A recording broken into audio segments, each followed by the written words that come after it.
asistencia.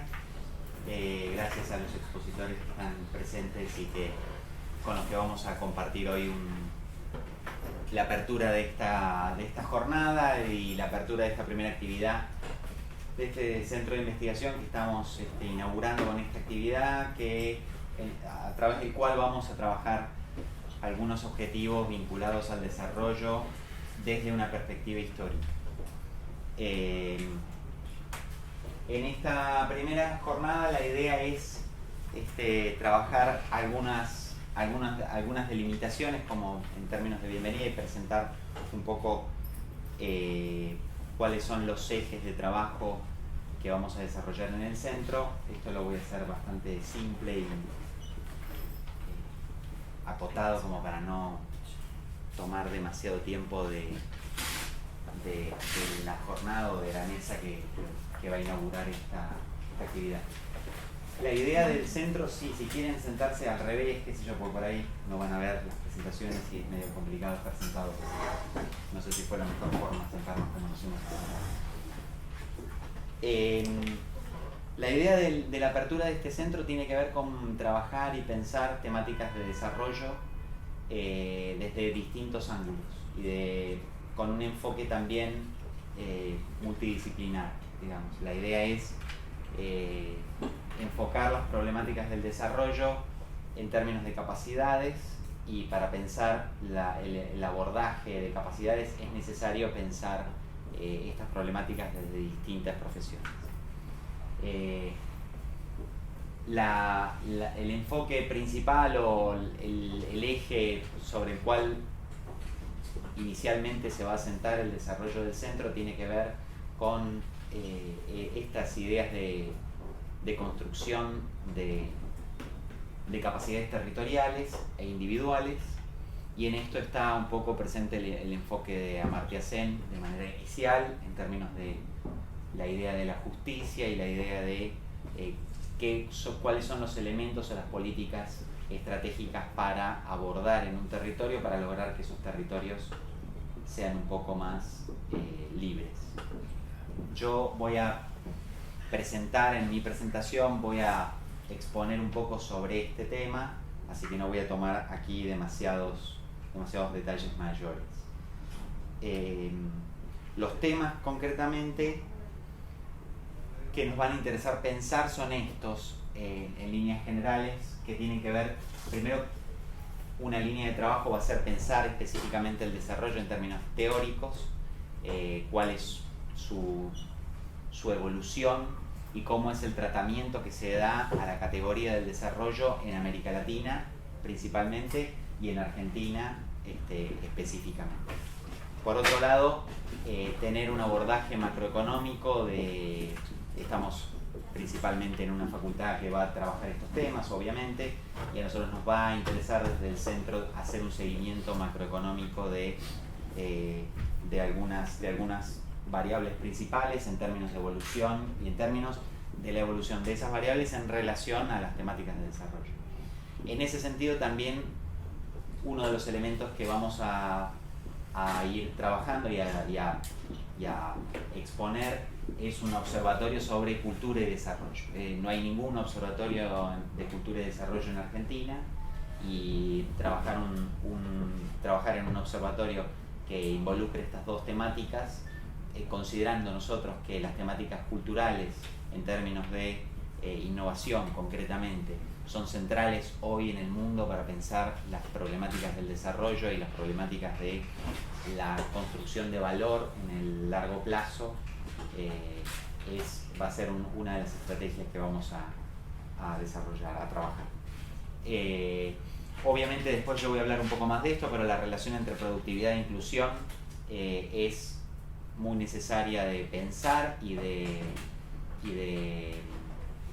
elaborar como políticas públicas. Estamos en un momento en la Argentina donde hay muchas transformaciones que se están dando y donde estas dos cuestiones toman mucha centralidad, sobre todo, después voy a desarrollar más esto, pero sobre todo en términos de la diversificación de las actividades productivas.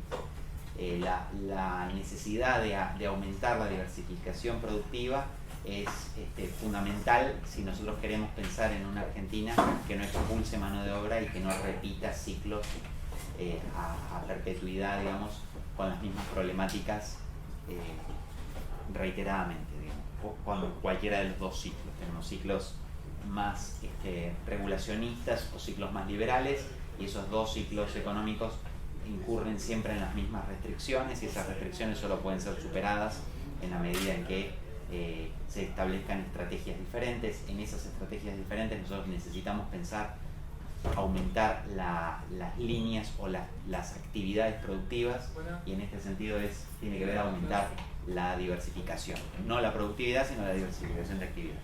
Muchas gracias, déjelo donde pueda.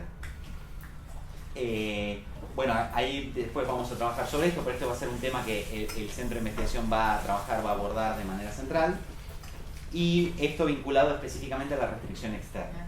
En términos de diagnóstico, uno de los diagnósticos más centrales o serios que tiene la problemática del desarrollo en Argentina al ciclo kirchnerista, digamos, tiene que ver con la restricción externa.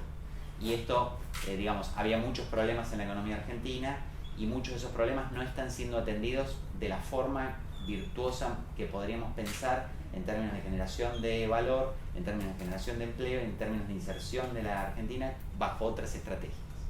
Las estrategias tal vez son las más simples en cualquiera de los dos modelos, pero se va de un ciclo a otro o de una estrategia de inclusión a otra, evitando abordar el problema central, que no se aborda de la forma en la que se está planteando. Y este es un problema que necesitamos pensar sin evitar, digamos, porque sí es difícil abordarlo, porque requiere de más tiempo, requiere de mayor planificación y requiere de estrategias donde el mercado tiene que ser central, pero donde los incentivos tienen que estar bien colocados para que las empresas inviertan con seguridad e inviertan en producción, digamos, ¿no? Concretamente, y en nuevas líneas de producción. Estos van a ser trabajos específicos que vamos a plantear. Y finalmente, la importancia de la integración y el determinismo de las decisiones locales en relación al desarrollo de los territorios.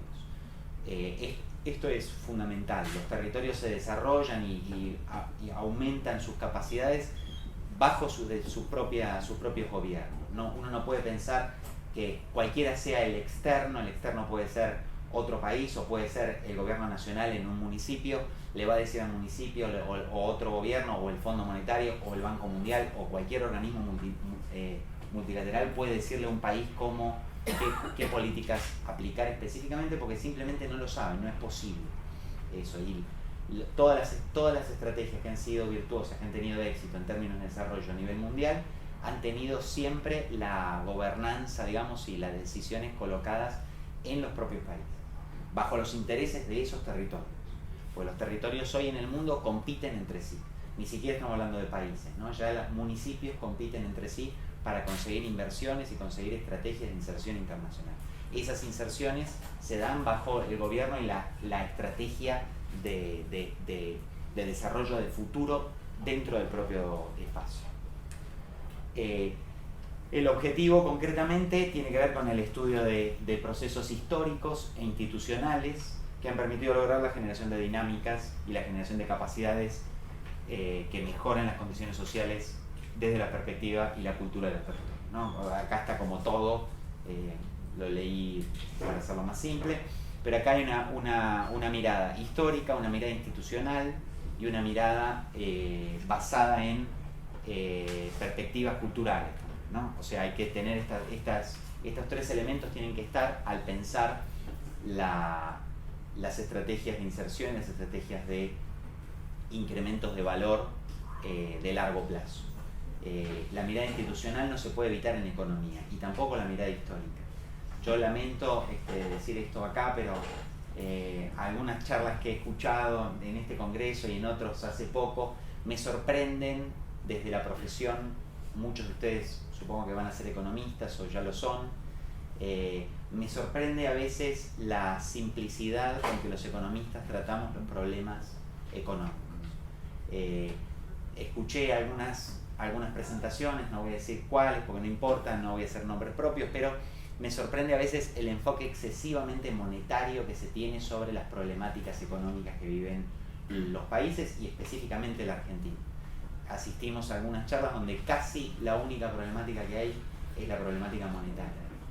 Y esto es un claro error, por lo menos, y un enorme peligro para las decisiones económicas y las decisiones de empleo y las decisiones de desarrollo de nuestro país.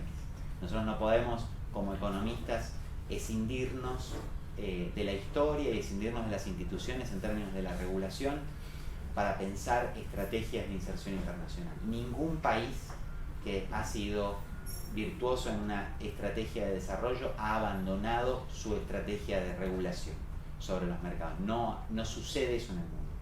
Vaya cualquiera de ustedes a vivir a Alemania, porque se vive divinamente en Alemania, y digan que van y se quieren quedar a vivir ahí, los van a sacar corriendo a los 2 meses diciéndoles que simplemente no pueden. Y esa es la demostración más fácil de observar de uno de los factores productivos más importantes y la regulación que se hace de ese factor. El factor trabajo no tiene libre movilidad. A nosotros nos cuentan que tenemos que tener libre movilidad y que no tenemos que regular los mercados, y esto no funciona. Ningún país exitoso no aplica regulación de sus factores y regulación de sus mercados, porque no se puede simplemente, no es por buenos o malos. Si uno hace eso, tiene resultados negativos. Para tener resultados positivos tienen que entender qué es necesario y qué no. Ya me enganché demasiado con un tema que no es necesario ahora tratar. Esta era solamente la presentación de este espacio, ¿no? Y finalmente los estudios, los ejes que vamos a trabajar son estos que están presentados ahí. Análisis de condicionantes estructurales, análisis de procesos históricos e institucionales, nuevamente, estudios de características de modelos de desarrollo e implementación. Hay distintas estrategias. Muchos países de desarrollo de ingresos medios, como la Argentina, a lo largo de la historia reciente han aplicado estrategias de desarrollo exitosas y han sido diferentes, como Singapur o Corea del Sur, donde tienen dinámicas muy distintas y a la Argentina actual y éxito, mucho más éxito que la Argentina en los últimos 40 años. Ni hablar nuestro vecino Brasil, que también ha tenido, más allá del momento en el que se está actualmente, que habría que pensar a qué corresponde, digamos, si es solo local o hay intereses de otros tipos, que parece que sería bastante lógico pensar que existen. Todas estas cuestiones son importantes y nos afectan a nosotros no solamente como país, sino también como región. Y es necesario abordar ese tema. Sí. Y finalmente, la elaboración de propuestas y estudios de coyuntura para este centro de investigación van a ser importantes. No queremos establecer un centro de investigación, un espacio de trabajo donde solo nos quedemos en la investigación y en el trabajo hacia puertas adentro, sino que pensamos que tenemos que necesariamente ofrecer asistencias técnicas, ofrecer capacitaciones y ofrecer básicamente el conocimiento que uno vaya generando hacia el exterior en términos de políticas públicas y en términos de gestión de los territorios. Esto es lo que vamos a ver. Las actividades, simplemente para aquellos que estén interesados y que nos vayamos sumando, en este año simplemente vamos a hacer 2 publicaciones semestrales, una antes de las vacaciones de invierno y otra a finales de año, una publicación a fin de año de los trabajos de investigación que se vayan desarrollando durante el año, y durante este año vamos a participar en actividades como esta, donde la consolidación del espacio se vaya ejerciendo, digamos. La idea es construir. O sea, sos un audaz. Ni más 2 ni menos publicaciones al año para suicidarse. Es un montón. Bueno, pero vamos a intentarlo. Y ahora con esto, construyendo puentes, la idea del puente en la presentación no es menor, hay que construir puentes entre distintos espacios. Montserrat es la directora de un centro de investigación en la Facultad de Ciencias Económicas de la Universidad de Buenos Aires, sin duda una socia estratégica para este espacio, donde sin duda tenemos que trabajar en relación y en consonancia. Y Pablo es un valor más que importante en términos de el aporte institucional que él realiza a este espacio y a este grupo. Sin duda son amigos, y esto es la idea también, de que estos espacios estén formados por amigos, digamos. ¿no? Esta es la idea. La primera mesa, damos por apertura en esta primera mesa, está conformada por María Monserrat Jairó, del CEINLAD y de la Facultad de Ciencias Económicas, Pablo Bulcurf, de la Universidad de Quilmes, y quien les habla, que vengo a ser el que está parado acá. Claro. El moderador que nos acompaña en esta primera mesa es Marcelo Gross, profesor de la Universidad de Buenos Aires también, y bueno, vamos a arrancar con esta primera mesa. Cuando se restringe el trabajo, ¿no? Hay mucha bibliografía al respecto, en parte por cuestiones tecnológicas, ¿no? La aplicación de la tecnología disminuyó la frecuencia de la persona y la hora humana, ¿no? En el ejercicio prácticamente de cualquier profesión, hasta de la propia profesión docente universitario.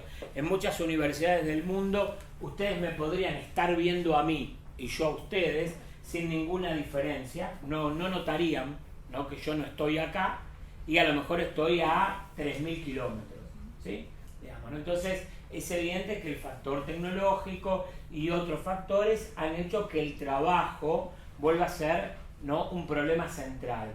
No tanto como en otras épocas, como la revolución industrial, la primera, la segunda, en donde lo problemático eran las condiciones de trabajo, pero cada vez había más trabajo por el proceso de industrialización, sino que a partir de mediados de los 70 tenemos claramente que la calidad del trabajo en muchos lugares, sobre todo en los países centrales, mejoró, pero se restringió ¿qué? La cantidad de trabajadores, ¿no? Por eso ustedes habrán leído, ¿no? Algunos de los textos estos del fin del trabajo, ¿no? O el fin del trabajo como lo conocemos nosotros como el trabajo remunerado, horario, etcétera, etcétera. Entonces es muy interesante cuando uno se plantea esto en profesiones que no tienen un campo laboral tan establecido, ¿sí? Nuestra compañera recién decía que estudiaba gestión cultural, ¿no? Entonces uno dice, bueno, ¿de qué trabaja alguien que decidió estudiar gestión cultural? Y vamos a ser claros, con la economía no querramos que no pasa algo muy similar. Una cosa es decir, voy a estudiar contador público, ¿no? Y otra cosa es decir, voy a ser economista. Son dos cosas muy diferentes, aunque generalmente tengan troncos comunes, ¿no? Pero son dos campos laborales diferentes. Dije que tenía que ver el desarrollo en la actualidad cada vez más con la innovación. Y la innovación tiene que ver con la creatividad y que las industrias y los sectores económicos que más se estudian en la actualidad para pensar territorios en sus estrategias de acumulación y de planificación de largo plazo son aquellos sectores que son intensivos en conocimiento. Esto más o menos ya todos lo sabemos y cada vez más el éxito territorial depende de la innovación en conocimiento o de la acumulación de conocimiento aplicado a algo que genera valor, ¿no? Porque si no, somos mejores personas, pero no tenemos más plata, digamos. Y eso preocupa desde la economía y desde el desarrollo.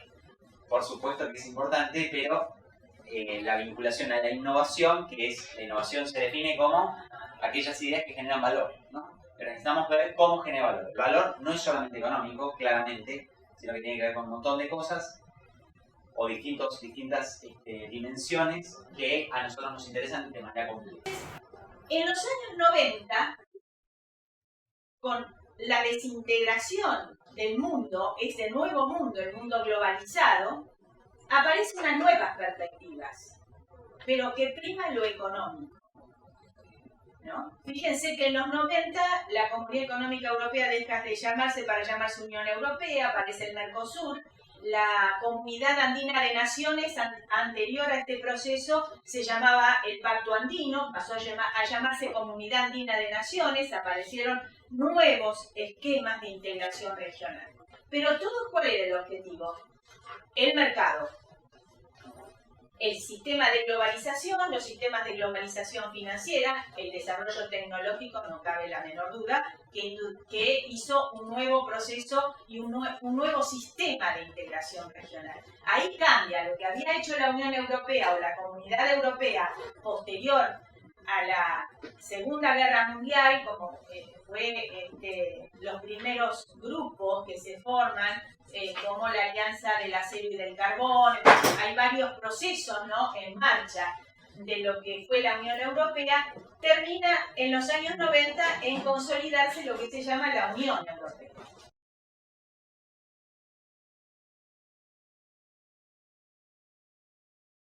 Es imposible pensar o escindir del análisis del desarrollo industrial argentino el rol que le cupo al sector de defensa y particularmente a las Fuerzas Armadas y particularmente al Ejército. Si nos ubicamos en las primeras décadas del siglo XX, encontramos una serie de circunstancias que eventualmente devinieron en una alteridad y en tratar de imponer un régimen social de acumulación diferente y determinados sectores detrás de ese proyecto. En primer lugar, encontramos el agotamiento del modelo agroexportador. El modelo agroexportador, que sabemos, había dado sus frutos en términos económicos agregados. Estaba ya dando había quedado remanido frente a la nueva realidad económica internacional, a pesar de que la ley gobernante, el último intento fueron los 10 años del plan infame. Miguel me invitó a platicar sobre un proyecto que tuvimos aquí en San Miguel de Allende, Guanajuato, en México, que se llamó La Cámara. Fue la intervención de un supermercado abandonado y en aproximadamente 18 meses hicimos alrededor de 45 actividades que fueron desde exposiciones hasta talleres, conciertos y sobre todo experiencias como múltiples. Cuando hacemos inauguración de alguna de las salas, solíamos inaugurar todas las salas al mismo tiempo. Es un espacio bastante generoso de aproximadamente 1000 metros cuadrados. Y bueno, pues parte del proyecto era, bueno, en la parte artística, como hacer una revisión de un espacio abandonado y pues ver, como experimentar y jugar con todas las posibilidades que puede pasar como con la reinterpretación de espacios pues, que están en abandono o que ya requieren una redefinición como para tener un presente en el espacio, ¿no? Y la pregunta que yo tengo es, de ese proceso, ¿cómo considerás vos que está el territorio hoy? Digamos, ¿en qué proceso se encuentra este territorio, estos artistas? ¿Si existe una política local? Ya lo que le estábamos tratando a lo que estábamos tratando de llegar era un proyecto de desarrollo de infraestructura. Que la infraestructura es como lo que se necesita como para que cualquier ambiente como que se pueda pues más o menos desarrollar, y lo que empecé a ver que no había justo en el territorio a nivel local ni regional, y esto se volvió bien interesante porque a través también de la Cámara y de otros proyectos he podido compartir experiencias en otras partes de América Latina y lo que no es una situación nada más local de aquí. Bueno, entonces ahora nos preguntamos por qué aumentó esta radicalización a mediados de la década del 60. Bueno, en primer lugar, siguiendo el esquema de Bowles, Gordon y Westcott, que hablan de sistemas de acumulación o modelos de acumulación, lo que se dice justamente es que en todo lo que es la década del 60 hay un modelo de acumulación basado en la gran empresa. Este modelo de acumulación basado en la gran empresa, digamos, post 1945, post Segunda Guerra Mundial, está basado en 3 pilares fundamentales. El predominio norteamericano en la economía mundial, luego un acuerdo entre el capital y el trabajo, que implicaba aumentos de productividad del trabajo y una disminución en la cantidad de huelgas, y una convivencia general entre capitalistas y la ciudadanía en general. Esto se daba a través de políticas como los seguros de desempleo, por ejemplo.